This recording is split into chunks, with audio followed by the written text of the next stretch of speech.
I'm comfortable. Then we're in trouble. Okay.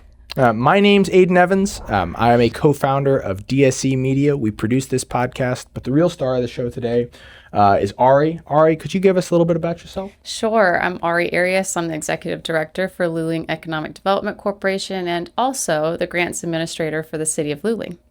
So it's a pleasure to be on this podcast as well. Right. For someone who has never engaged with Luling EDC before and who knows nothing about EDC, what does Luling EDC do? So with the sales tax revenue that comes into the city, we take that revenue and we pour, really to keep it simple, back into the city, whether it's infrastructure projects or quality of life projects like parks, etc. And so it's really neat to be a part of an organization where whenever we're receiving that revenue, we can pour back into our city. And that's one of the reasons why I hopped on I decided to apply for the job. So to think about you personally a little bit, how long have you been in Luling? I have been in Luling for about 10 years now. I grew up in Buda, Texas. I like to say before it was on the map. It was still a very small rural town compared to what it is today. But I've been Luling for 10 years. So it's been really nice. I've been commuting back and forth for a while with work, but as I got more acquainted with the county, then started working with the county, and then Luling said, hey, we would love for you to become the grant writer if you so choose. And I applied and I got the position. So that's how I got here to work here specifically. Right. And so how long have you been the director? I've been the director since June of this year. But looking before that, you spent a lot of time in this area working on similar stuff. Is that correct? Yeah. So I would say it was more the social entrepreneur side of things. Okay. I have been a part of a rescue organization that started officially in 2022. But we had been operating probably about 5 years even before that for the community, but officially as a nonprofit, and that's Kingdom Rescue. So I was very much acquainted with the area, with the community, even before I started working for the city. Yeah. So in your mind, who does Luling EDC serve? The people of Luling, the community, and then of course those that are, I would say too, being able to capture just the commuters coming through as well. But yeah, I would say the EDC definitely serves the community. Yeah. And you mentioned some of the different ways that the EDC works to contribute to our community. What are some of the projects which you feel like have come upon recently that you're really excited about? Yeah, so I would say one of the things that I'm I don't want to even say like most excited about, but I think that because there is such a great opportunity that's been presented that we have decided to move forward with, and it's been successful, has been workforce development. Specifically, I've been working with David Smith, who's the CTE director for Luling ISD. What is CTE? CTE? Oh, that's a great question. Don't quiz me. I actually don't know what it stands for. I'd have to look it up. But CTE. Oh, yeah, career technical education. So she does know. Sorry, I do know. But yeah, career technical education. David Smith is the CTE director. And we set up an advisory committee that I chair to be able to help with the different programs that Luling ISD is working on with, and then setting up partnerships, career days, helping students develop soft skills. So we had a career day, for example, back in September, where we had a bunch of different businesses come in and just show, what younger students have available out there in terms of jobs. In, I believe, March. Yeah, it'll be March of 2026. We're going to do a Juniors Day, working with Workforce Solutions, Rural Cap, to provide soft skills training, resume building, getting them prepared for what to anticipate with college applications, etc. So juniors from Prairie Lee ISD and Luling ISD are going to be a part of that. So that's something I'm really excited about, is just the workforce development piece and working with the school, working with David Smith. And another thing that I'll highlight real quick, and I probably will circle back to it, is that we partnered with the Boys and Girls Club with the career pathway program that has helped 10 students right now successfully get engaged and get hands-on training and become a part of Tesla. Wow. And so it's been really cool to see that. Last night we were able to see the 10 students that 2 have officially graduated and the other 8 are on their way to finishing out the program. Yeah. And it was really cool to see young minds between the ages of 18 and 21 in that room. And a lot of them were like, I don't know what I want to do with my life. And this career pathway gave them an opportunity for something in the future that they can only be built upon. So it's pretty neat to see all of that as it comes to play. Yeah. And those young people you're talking about who have graduated, what have they graduated into? So it's officially just having a job with Tesla Already. So it's a paid internship. So whenever you get accepted into the program, you're paid day one on the spot, and you go through a 7-week period of training, and then after that you're pretty much guaranteed a job. So as long as you finish out the training, you have a commitment of having a job on the back end of it. Wow. And so even last night we had 8 attendees of the students that are going through it right now, but the 2 couldn't come because they were working at Tesla. So it's pretty cool. Right. You know? That's a good problem to have. Yeah. So it's been neat to see that. I think for me personally, I've always had a passion for, I would say, younger kids, teenagers specific, being a teen once myself. And somehow not, sometimes you're just not, there's so many things as a teenager that you go through, and you're just trying to kind of navigate life as you can. I think being able to see these young minds in one room and they have a path forward ahead, kind of like a light that is at that tunnel, at the end of that tunnel, where it's like, oh, I can see this career pathway here. That's awesome. And having that opportunity, I love that for them, because that's not something I would say when I was younger that I was familiar with, was those different opportunities that were out there.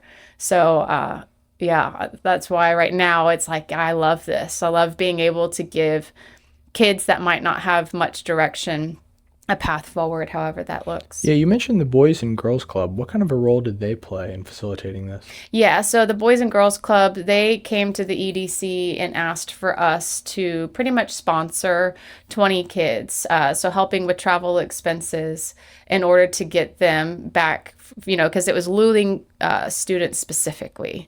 And being able to help with the travel expenses, because some of them either, they don't have a car, they don't know how they're going to get there. Maybe their parents are working 2 jobs or don't have, the ability to be able to take them.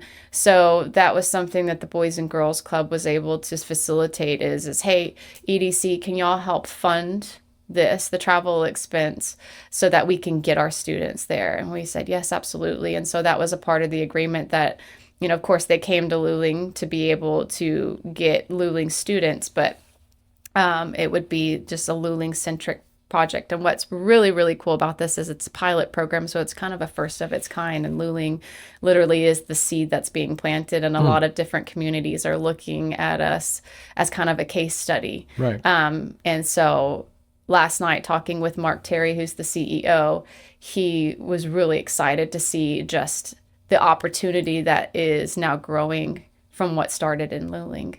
So it's pretty neat. Yeah, and working at Tesla, I know plenty of people from a variety of backgrounds and a variety of education levels to whom that would be an absolute dream. Yeah. So the fact that we're getting people in this community in there almost on an assured path to having a role there, that's incredible. Even if it was just the internship program. Yeah. And if I recall, the internship program is paid fairly well as well. So it just provides that level of support. And one of the big questions I would have is like, what if you have someone who doesn't have access to transportation and things along those lines? But it sounds like that's something which you guys have already considered and have supported with, Yes. Which in my mind is really, really genius. Yeah. For you, what on a personal level, like getting to interact with those young people, how has that felt? Really great. I think sometimes, even though they came to a couple of EDC meetings just to kind of show their appreciation, being able to be there last night, we had the event up in the chamber area, and see them all gathered at a table. And what was really awesome was their digital producer put together a video to highlight the students and just their success through the program and what it meant to them. I think it it's like, that you've kind of helped fund this pathway, but being able to see what it means to them and even see their own personal growth it's exceptional. It's amazing. And it's very rewarding to be able to sit in a room and see that. Yeah, this sounds like something that a lot of people could use. Is there a pathway going forward for this to be made available to more students and young people here? Yeah. So right now we've got 10, but our initial agreement, because it was a pilot, right? It's like, let's see how this goes. It's right. It's a whole new kind of experiment of its own. So we still have 10 spots because we committed to 20 students, funding for 20 students. We've got about 10 spots that are left. And I could definitely see it growing from here. But based on like just technically an agreement, we've got 20 students that are committed, locked in to this. But I could definitely see it growing from here significantly. Right. And you're saying that there's a room for at least, for right now, 10 more applicants? Yes. If those people wanted to apply, how could they do that? We have quarterly, I say we, but the Boys and Girls Club, they meet regularly at the, the library. Mm-hmm. They meet at the library and they will go and apply, learn about the program. And so Julia, she's one of their like relations people that connects with the students, helps them get there, helps them to develop the soft skills that they need. She's always there to be accessible to those that are interested in learning more about the program. And really, I mean, they've put out flyers, etc., and they just can read about it, and then they can go and submit just kind of like a proposal or an interest of, hey, I'm wanting to try this. But you do have to be within the ages of 18 and 21. That is specific. Okay. And do they have to be in Luling? Yes. Perfect. Yeah. So we're not letting anybody else in. Yes. I love it. Yeah.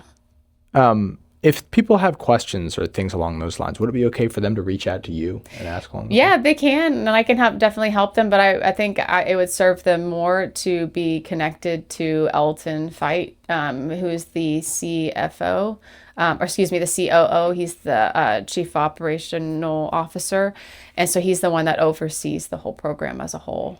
So he would be the best, and he's been serving Boys and Girls Club for 19 years. And so it was pretty neat to see him and Mark in the same room together, because Mark being the CEO and then Elton's been with him for 19 years, and to see how much of Mark as his mentor was pretty cool. It gives you a deeper insight. Like, right, you can look at an organization and go, okay, Boys and Girls Club. You get a general idea of who they are. But it's not until, like, I think you see them in a room, you interact with them, you show it, they show you kind of their passion in a different way. It is pretty cool to be able to see that. And to be a part of that is neat. It's pretty neat. Right. So that's some fantastic programs that you guys have been working on and providing to our community. What are some of the ways that the community at large kind of interacts with the EDC, or could interact with the EDC on a day-to-day level? I mean, they come and knock in my door and come in the office, but I think it's getting the community a little bit more familiar with what the EDC can help with in terms of businesses or even entrepreneurs. Sure. Talk about businesses. What can you help businesses with? Yeah, so we have a business incentive loan program. Really? And it just depends upon the business kind of, what they're trying to do, what they want to start. And it doesn't even have to be like, I'm a new business and I need X. They could be an existing business and they could ask like, hey, can y'all help us identify a new space for expansion? That's part of like BRE, business retention and expansion. And so me, myself, and I, it's a lot of territory to cover. Sure. I know with our business incentive loan program, I want to tweak it a little bit. Sure. And I, getting a little bit more familiar with how it was built and how it was formed, but I'm going to be working close with our city attorney in order to kind of recraft it to make it a little bit more helpful. And not that it wasn't helpful before, but, if you have a certain number of square feet and it's like $5 per square foot, it almost can seem like a drop in the bank. But I want to kind of push it a little bit more forward to kind of broaden the help. But I mean, really anybody can come with any projects that they have. You don't have to be an entrepreneur just looking for a new space. You could be an existing business that wants, an additional piece to their building. It could be hardware that they might need. I mean, really the EDC is here to help support businesses and help them grow. So however that looks. Yeah, well, I think that's probably the most clear explanation of it I've heard, the EDC being here to help support businesses and even just people in this community, help them grow, help us develop. And I think being accessible to the community in that way is pretty incredible. How many people, or would you say that the incentive loan program, as you just described, is something that is commonly used or people know about in the community? I would say no. No? Mm-mm. I mean, as far as I know, I'm new to the role. June, I'm fresh, Sure. But I would say that they know EDC is here to support. I just don't think that they really understand how. Yeah. And sometimes it is them just coming in and saying, "Hey, what can you do for me?" Yeah. And walking them through that. But one of the things that I'm hoping to do now that it's officially launched is our EDC website, Awesome. lulingedc.org, and putting that information out there to be more accessible to the public. It's one of the things that I had as one of my goals to check off really early in my start, because I want things to be easily accessible to the public, and I want them to be able to know that we're here to help and support them. Yeah, and I will say too that all of the information about the website is available in links to from all of our social media accounts. So very easily you can check out our bio and take a look at lulingedc.org to get a better understanding of what y'all do here. Okay, so going back a little bit and talking about what it's like to be a person here in Luling, why is Luling a great place to live? Well, me personally, I love just the I'll say probably like the ecosystem, the environment. Sure. Everybody's very friendly, and it reminds me a piece of home, what Buda was before it really got big. And I think that there's still that quaint community that still is there in Buda, but Luling reminds me of Buda. And so moving into the area, although I didn't move into the area to work, necessarily work here, it just became home, where me and my brother decided to come and live and set up shop, as I like to say. But I think that Luling being quaint, we're very friendly here naturally. It makes it a really great place to live. It's just, I think, community is about people. And if you have really good people in the community, it makes it a really great place to live. And even though I think that, there's a lot of commuters that come through town, what I really want to do in partnership with the Chamber and Main Street and our Parks and Rec department is really try to get commuters to stop and really stay in Luling and experience Luling. And I think that's something that Buda, kind of as a case study, did really well with their events. And then slowly people were like, oh, Buda's a really great place to live. It's very nice. And the people are really nice. And the community piece is the biggest thing for me. Here's a question for you. How does Luling strike a good balance between growth while also maintaining that sense of community? That's a good question, because I feel like we're like on the precipice of growth. Really? I think that people are starting to look outside Austin, outside San Antonio. We see Lockhart blowing up just north of town. We see Seguin blowing up just west of us. And I think that Luling is getting, developers are coming and knocking on my door at random. And, Luling is definitely on that precipice of growth. But I think that one of the ways in order to continue to, I think of it as strategic growth. I think of it as doing smart growth. So being strategic with where retail goes, working really close with our city planner and our city manager, our mayor, all these key stakeholders, to being able to not lose that quaintness that Luling has, not losing that kind of like center, personal, communal kind of like environment. So if Luling does grow, I want it to be strategic. I don't want it to lose that small town feel. But, I do know that, even though I think there's the stigma kind of around economic development or growth, that growth is bad, that it kills a town. But I see it as an opportunity, not that I want big boxes to come in and take over and, and drown out Luling. But, sales tax revenue, is what helps a community thrive. And we want people to come in and stop, but especially hit our downtown. And so anyways, I hope that covers kind of your question. But I think it's about being strategic with that growth. And really understanding on a utility side is what we can manage as well right now.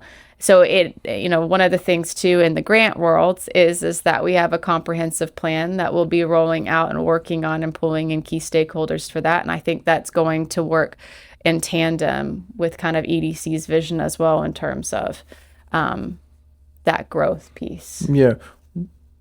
I think one of the things that interests me is what sort of projects do you feel like, or what are the characteristics of a project which you feel like is a part of your smart growth vision versus one that is not? And that may be a little too difficult to get into the nuance of. Probably. In just one thing.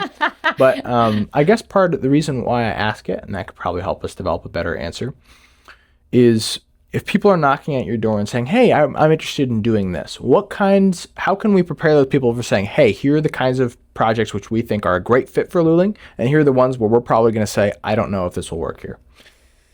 That is kind of a loaded question because my mind starts firing off on all the different pieces that come into play when for example, when you think about a neighborhood, right. I mean, for example, that's something that, I wouldn't say recently, but that came across my desk was having a new neighborhood come in. We already have one going north of town, and we're already looking at our kind of our wastewater and our lift stations. Where are we at in terms of being able to sustain along with new businesses? Right. So there's a lot, and this is something that I'm learning. I'm new to the economic development world. I like to say that I'm a baby in economic development. With that accent, my God. I'm a baby. I'm a baby in economic development, and it's something that I'm learning along the way is how many pieces to the puzzle that have to fit in. And I think sometimes you can look at economic development and be like, oh, it's easy and straightforward, but it's so complex. There's a lot of different factors that go into play. I could tell you about a recent conversation that I had with the mayor and the city manager and our wastewater director, and even just talking about the lift stations that we have and working on a grant through FEMA TDM to be able to come in and help whenever we have flooding, so that they stay operational, learning all the different stations that we have and where they pump to and how that impacts this. And, we have a QT and another retailer that's interested going east of town. How is that going to impact this state? There's so many things that you have to consider. And being new to EDC, it's always something new every day. So those are that might not answer your question completely, but there's so many things that go on in this world and of EDC or even just planning. It's strategic. It's seeing what's best going to benefit the community, what keeps everybody happy, or best trying to keep everybody happy. And then at the same time, whenever new developers, like for a neighborhood that wants to come in, it's like, can we do this? Right. And if we can't, what's something that they could bring in if that's something that we want, Yeah. So there's a lot that goes into it. And I didn't know it. I was a little ignorant. And I was like, EDC, yes. Economic development sounds great. And being in it now, it's still great, but boy, there's a lot that goes into it. One of the things you struck on that I think would be really interesting for people to learn about, especially as, your team and the city kind of grows and we figure out what the future looks like. It sounds like you have a really strong relationship between your colleagues at the city and the other folks working on Luling's growth.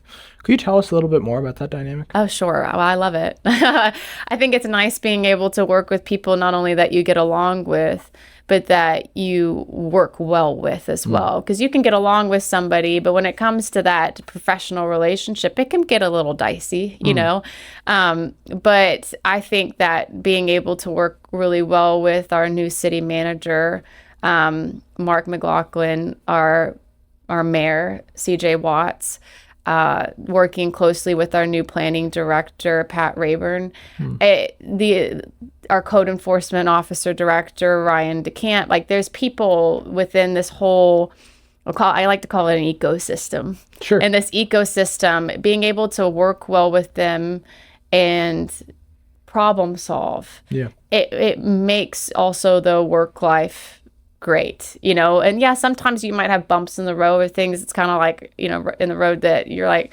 really, like what was that, or what, but if you always are able to communicate with one another. And the thing that I love, I guess, to get to kind of to the point, is that we all are on that same path together forward. We all have the same mind, and each of us brings a strength to the table. Right. And let's say I might have a weakness. Maybe that's where Pat is stronger in an area. So it's almost like being able to work as a family, or understanding family dynamics. That's how I see it with the city staff and just the city as a whole. It's like we're one big family, just trying to push this, make it's like the well-oiled machine. It's like we're all trying to make it work and make it function and operational. And as long as you have that as your mindset, the only path is forward. And it's been great to have that kind of dynamic. And I think, too, one of our newer additions, Pat, I know I spoke with you about, I'm really excited for that continued partnership with our planning department, because in the EDC world, what I've heard, I have not experienced it, so I can't talk much about it, but I have heard that EDC directors and planning directors sometimes can clash. Really? But so far, thankfully, just that professional relationship that's there, it's like we are a team. And we're able to work together and move forward. And then you add on the city manager, you add on the mayor, you add on, the different people, a part of this team, the different directors, and we're all moving in the same direction. Yeah, it's like the perfect blend. You couldn't have asked for something better, so it's really cool. And then we also like one another, so that helps. I guess from foundational level, you get along with them. It makes everything easier. Yeah. So I feel like I really understand why Luling is a good place to live as a person. I feel like the community is really strong. Obviously, the tacos are super good. Oh, yeah, and naturally. a zillion other reasons. City market and barbecue is definitely a highlight as well. Yes, it is. What are some of the reasons that Luling, Texas is a great place to start a business? That's a great question. A really great place to start a business. Mm-hmm. I think the first thing that comes to mind is that it's still, maybe the word's not new, but it's not like you're moving into a big city, like it's New welcoming Braunfels. in a way. Yes, not Kyle. Like, I think one of the bigger companies that people are more familiar with right now would be like Crossbow, which would be great to hear their story. What is Crossbow? Crossbow, it's a solid rocket manufacturing company. It's a DoD company, and they the rockets don't shoot in the sky. They're held by some heavy duty device, but they test rockets and then they sell them to different companies. And that's here in Luling. That's here in Luling. So sometimes they have tests, and depending upon the weather, it can get pretty, like people out in the north area can probably hear sometimes the tests. But they try their best to be able to get the word out, like, hey, we're going to be doing a test. There's nothing crazy going on. Sure. There's no explosion. Everything's fine. Right. But it's cool to have such a company just north of town, and Luling, of all places. Exactly. Like, who would have thought? But I think they could even be a really great case study to see how successful a business can be, especially a manufacturer that's here and existing in Luling in our business park. And I think going back, though, to the kind of the center point of your question is starting a business here, is it still fresh? The plane is still able to be built. Where if you go to New Braunfels or if you go to San Antonio, if you go to the more metropolitan cities, these places, it's kind of a melting pot of different things, or even things that maybe clusters that are like one another. You can start kind of new in Luling or have a new idea, maybe perhaps. Like, I'll highlight Sourdough Swoonworthy. Okay. Kelly Queenie, she is the owner of Sourdough Swoonworthy, and she was soaps at first, and then she transitioned to sourdough. And she started her business just online through Facebook. Hey, Really? making sourdough, and then people would place their orders, and then it grew from there, and a space opened up downtown, and you see a wonderful booming shop downtown of homemade sourdough bread. We're going there after this. Oh yes, you have to. God. And her cookies are great. Her cookies are amazing. Her bread's great. Her cookies are great. Everything is great, and it smells great in there when you step in. But yeah, she's located right next to City Market, and yeah, she. I think that she's a really good example of just like there was space downtown. She had a really great idea, and now it's a really great, popular, booming business. And two, I mean, she's lovely and her staff is lovely. So that makes it great when you go in. It's very friendly. It's very personable. And I think, not to just make it about Swoonworthy, but I think that, the different people that you have downtown really attest to the character of Luling as a whole. They're very personable. They're very much about community. Like when they ask you how your day is, it's not just some platonic ask. It's like, okay, I just want to get through with this conversation. Like they really want to know how your day is. Right. Another great coffee shop that I'll highlight is Judah's Java. Love their drive-through coffee, and it's that like you always have that personable interaction. Even though it's a drive-through, it can seem very just like basic, right? Just get your coffee and go. But even any interaction that you have through that window, they are fully invested in what your day is going to look like. And every good day starts off with a good cup of coffee. And so, but yeah. I think so. Yeah, I know. So, but I mean, there's other, businesses, of course, downtown. You've got, it's amazing to be able to see just even still that character piece of Luling that's still, and I know I'm kind of derailing, but it's that, it's that character, it's that community, and it's that, I keep saying kind of like that fresh start, but it's like you can, and it's not even just starting new. It's just, there's no print yet, like there's the print of the historical downtown of the rich history that Luling has, but it's still fresh. It's rural. It hasn't been touched by the population as a whole. But I think community is everything whether you're starting a business or coming to move here. So anyway. And food and coffee quality. And food and coffee. Food and coffee. One of the things that you've been, just as you've been talking, has kind of struck a chord with me is how innovative it seems people in this community are. But, we've got a rocket company, for Christ's sakes. We've got, even this podcast, and then things that you're talking about as well, this workforce development program with Tesla being something that other communities are like, hey, what's going on here? Things along those lines.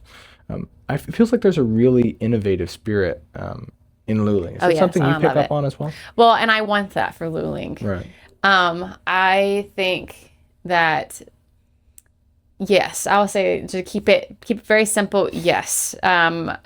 I think that there has been a shift in the dynamic, and I think that, that people are very innovative here, but it's not innovative that you might think, like where it's like these, well, I can't really say that, because even like, just thinking of just starting your own business and then you're downtown is a huge, it's very innovative. Step. Yeah. But yeah, it is very innovative here. I like that. Entrepreneurship is something that I do have a passion about, and it seems very simple. It's like, okay, starting a business, but there's so much that goes into going out on your own and, having that grit to start something and knowing that it might fail. Yeah, and I would describe you both, as both a civic and a literal entrepreneur. I know you've had experience starting all kinds of ventures, some of them even within like the public benefit space you talked about with your rescue work previously. And then I also think like some of your vision here and the way that you've moved up in the economic development world is also something I would describe as entrepreneurial. And I think there couldn't be anybody better than someone who is entrepreneurial minded to lead an EDC. Yeah. Because that is, in fact, what we're looking for. We're looking for people to help create smart growth. Yes. And I think in that extent, that makes you the perfect person Yeah. To run this. You've described a bevy of super fascinating things that are going on so far.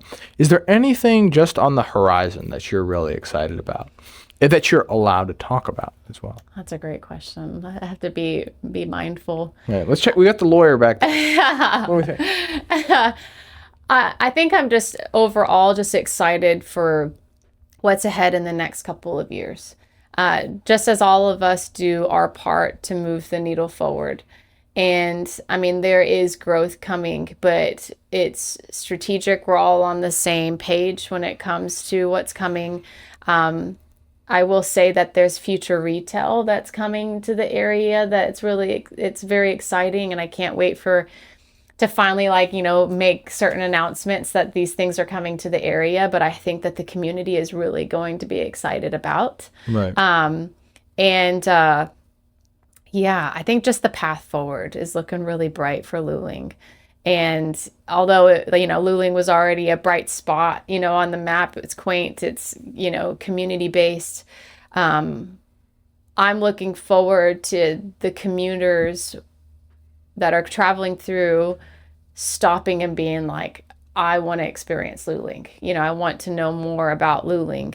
And I don't want to just travel through it. It's like giving them a reason to stop. And you talk about being innovative even in this position, and it's like I just see opportunity in a different way, in a different light in the past couple of years. I attribute that to rescue for sure. But then how it's kind of segued into my job. Right.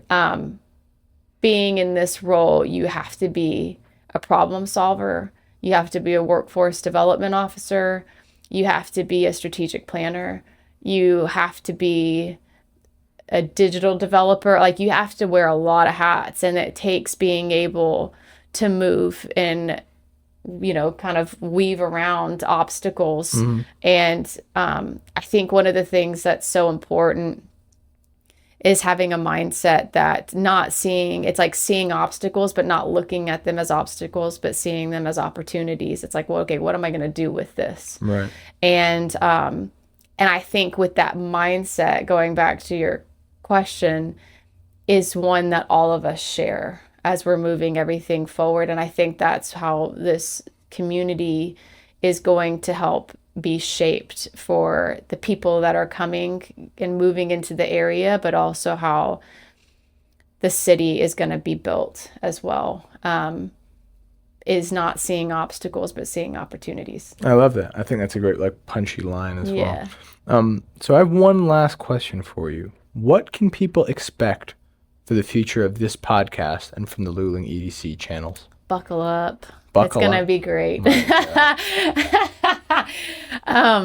I think, of course, having the initial, discussion about who am I and all of that. But I mean, Are you cool? I'm very cool. I'm definition of cool.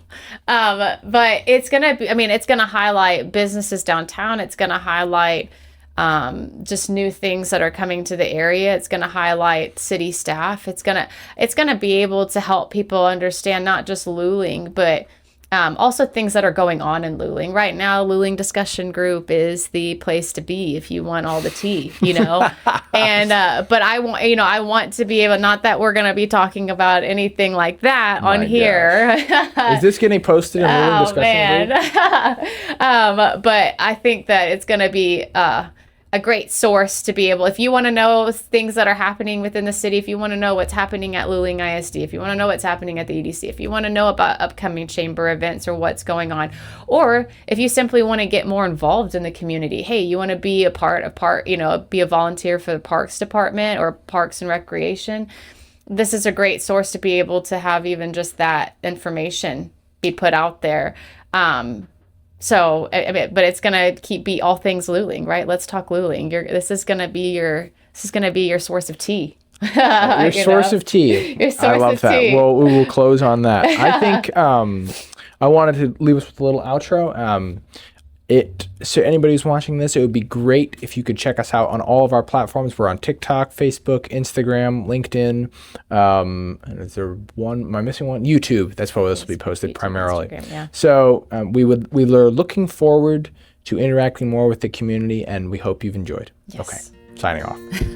Awesome. There we go. Oh my God. Like, That was fun. I needed to have 12. I had a lot of I need some caffeine. What's going on?